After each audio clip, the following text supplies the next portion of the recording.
तो सबसे पहले हम उठाते हैं अबाउट द लीनियर पॉलिनोमियल। मैंने लिया 2x plus 3, it is your linear polynomial.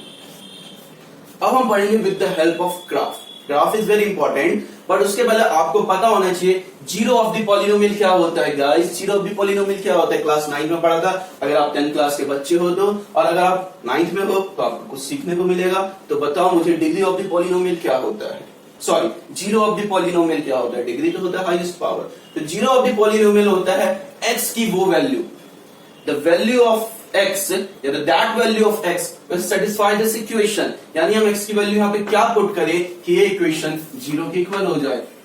तब कोई भी बोलेगा हम x की वैल्यू पुट कर सकते हैं -3/2। अब बिल्कुल सही, जो x की वैल्यू है वो -3/2 है, और उसे हम बोलते हैं जीरो ऑफ द इक्वेशन या जीरो ऑफ द पॉलिनोमियल, या कई जगह इन्हें बोला जाता है root of the polynomial, ROOT, root of the polynomial. यानी जीरो और रूट वो वैल्यू x की, वो वैल्यू वेरिएबल की जो इक्वेशन को सेटिस्फाई कर दे, जिसको पुट करने पे हमारा जो इक्वेशन है, जो हमारा गिवन पॉलिनोमियल है, वो जीरो के इक्वल आए। ओके, एक और चीज, जब भी हमें बोलना है एक पॉलिनोमियल, तो हम क्या बोलेंगे, हम बोलेंगे p ऑफ x। हम क्या बोलेंगे, हम बोलेंगे p ऑफ x, यानी ये पॉलिनोमियल जिसकी वेरिएबल है x equal to 2x plus 3। और जो लीनियर पॉलिनोमियल का जनरल फॉर्मूला होता है, जनरल इक्वेशन होता है, not formula equation, that is ax plus b equal to 0। अब मैं ग्राफ ड्रॉ करता हूं, आपको एनसीईआरटी में देखने को मिलेगा। एनसीईआरटी में अराउंड पेज नंबर 23 से स्टार्ट हो रहा है, 22, 23, 24, 25, 26 ऐसे आपके कुछ पेजेस हैं। वहां पे आप देखना, साथ में देख लो, नोट डाउन कर लो, बुक को ओपन कर लो, और वहां पे आपको ग्राफ देखने को मिलेगा। कुछ ऐसा ग्राफ देखने को मिलेगा लीनियर पॉलिनोमियल के लिए। ये आपका y एक्सिस होता है, ये आपका x एक्सिस होता है, ये आपका जनरल इक्वेशन होता है। जब हम लीनियर पॉलिनोमियल का ग्राफ प्लॉट करते हैं, we get a straight line, we get a straight line, और ये स्ट्रेट लाइन x एक्सिस को एक पॉइंट पे इंटरसेक्ट करती है, and your that point is minus b upon में a comma 0।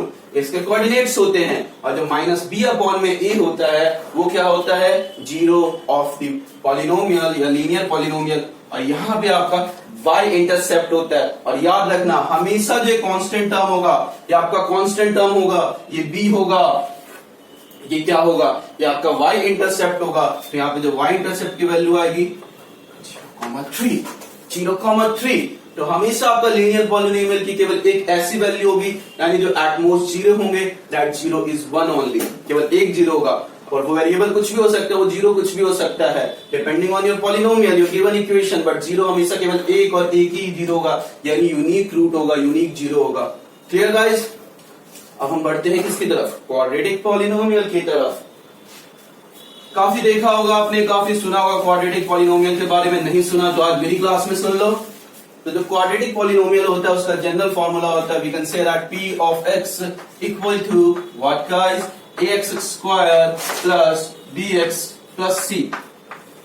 And very important, इसका ग्राफ पैराबोला के शेप में होता है। अब एक पैराबोला क्या हो गया, स्फीयर सुना था हमने, लेकिन पैराबोला क्या होता है, तो पैराबोला आपका कुछ ऐसा होता है, और पैराबोला आपका कुछ ऐसा भी होता है। इसे बोलते हैं हम डाउनवर्ड पैराबोला, इसे बोलते हैं हम अपवर्ड पैराबोला। डाउनवर्ड पैराबोला कब होता है, जब आपका a लेस देन 0 होता है, यानी आपका नेगेटिव होता है, यहाँ पे -a होगा। और अपवर्ड पैराबोला कब होता है, जब आपका a ग्रेटर देन 0 होगा। Clear guys? अगर आपकी इक्वेशन में a यहाँ पे नेगेटिव में है तो ये आपका पैराबोला होगा, और a 0 हो गया तो क्वाड्रेटिक पॉलिनोमियल बना ही नहीं, हो क्या बन गया, bx plus c, that is your linear polynomial. इसी को देखते हुए हम ग्राफ को प्लॉट कर देते हैं। जैसे मान लो ये ग्राफ हम कैसे कर सकते हैं गाइस, थोड़ा सा इरेज करना पड़ेगा, जगह की कमी है।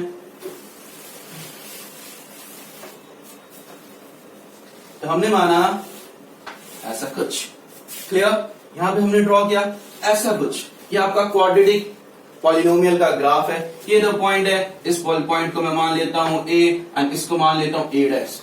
ये a और a डैश क्या है, ये a और a डैश आपके जीरोस हैं। ये a और a डैश आपके क्या हैं, zeros of the given polynomial. यानी कौन सा पॉलिनोमियल गाइस, क्वाड्रेटिक पॉलिनोमियल।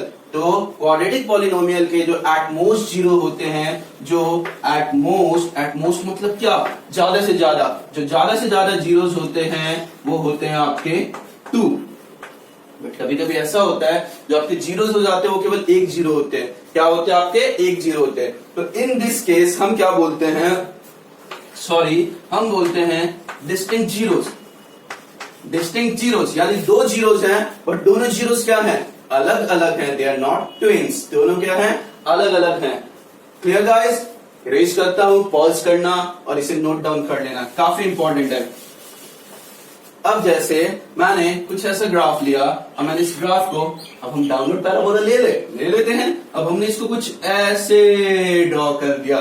जब हमने ऐसे ड्रॉ किया तो हमने क्या देखा, ये केवल एक जगह इंटरसेक्ट कर रहा है। ओके गाइस, ये केवल एक जगह इंटरसेक्ट कर रहा है। और इन दिस केस आपका पॉलिनोमियल जो क्वाड्रेटिक है, मतलब जीरोस कितने हैं, जीरोस आपके एक ही हैं, जीरोस आपके एक ही हैं। तो समझ में आ गया होगा कि ग्राफ में जो आपका ग्राफ होता है वो जहां पे आपको एक्स एक्सिस को इंटरसेक्ट करता है, that point is your zero of the equation और root of the equation. Okay, अब देखो थर्ड केस भी होता है, यहां पे आपका थर्ड केस भी होता है। In that case what will happen, ऐसा कुछ कर लो, ऐसा कुछ कर लो, ऐसा भी कर लो। मतलब हमें क्या है, हमें इससे मतलब है कि एक्स एक्सिस को इंटरसेक्ट ही नहीं करेगा। जब एक्स एक्सिस को इंटरसेक्ट नहीं करेगा तो नो जीरोस, क्या बोलोगे आप, no zeros. This is your Y axis, this is your X axis, ये आपका वाई एक्सिस है, तो वाई एक्सिस को नहीं इंटरसेक्ट कर रहा है। मैं एक और चीज आपको बताना चाह रहा हूं, इससे आप समझ ही होंगे कि नो जीरोस कब होता है। बहुत इंपॉर्टेंट है, केवल वेरिएबल एक्स नहीं होता है, आपके वेरिएबल वाई भी हो सकते हैं। आपके पास इक्वेशन दे दिया P of Y equal to A Y square plus B Y plus C. जब ऐसा कुछ मिले ना तो घबराना मत। यहाँ पे आपका क्या है, जो पैराबोला ड्रॉ होगा वो कैसा होगा, पैराबोला आपका ऐसा ड्रॉ होगा, क्योंकि कहां पे इंटरसेक्ट करेगा, वो एक्स एक्सिस पे इंटरसेक्ट करेगा। बट ये आपका जनरल फॉर्म है। कभी कभी एग्जामिनर कंफ्यूज होने के लिए आपको ऐसा कुछ दे देगा, कंफ्यूज मत होना, क्योंकि आपने पढ़ाई मानसू सर से। तो हम ये भी समझ में आ गया कि A Y square plus B Y plus C में अगर आपका पैराबोला ड्रॉ होगा तो कुछ ऐसा ड्रॉ होगा, डिपेंडिंग किस तरफ है। अगर ए आपका नेगेटिव है तो कुछ ऐसा ड्रॉ होगा। और इन दिस केस आपके जीरो कितने होंगे, आपके जीरो एक होगा। इस केस में आपके जीरो कितने होंगे, आपके जीरो दो होंगे। ओके गाइस, जल्दी से हम अब समझ लेते हैं क्यूबिक पॉलिनोमियल। क्यूबिक पॉलिनोमियल, तो क्यूबिक पॉलिनोमियल कुछ ऐसा लिखा जाता है, इसका जनरल फॉर्मूला आप देख लेते हैं, A X cube plus B X square plus C X plus B. जो मैक्सिमम टर्म होंगे आपके, मैक्सिमम टर्म कितने होंगे, 4 मैक्सिमम टर्म होंगे क्यूबिक पॉलिनोमियल में। ऐसा नहीं है जरूरी, क्योंकि अगर मैं लिखना चाहूं एक्स क्यूब -8, ये भी आपका क्यूबिक पॉलिनोमियल है। आपके टर्म्स कम भी हो सकते हैं बट 4 से ज्यादा नहीं हो सकते हैं। Clear guys? अब मैं अगर इसका ग्राफ ड्रॉ करूं तो कौन मुझे बताएगा कि कितनी जगह इंटरसेक्ट होगा, at most the maximum time जो आपका ग्राफ इसमें इंटरसेक्ट होगा वो 3 जगह इंटरसेक्ट होगा। किसी भी 3 जगह आप इंटरसेक्ट कर सकते हो, समझे? तो आपका this is A, this is your B and this is your C.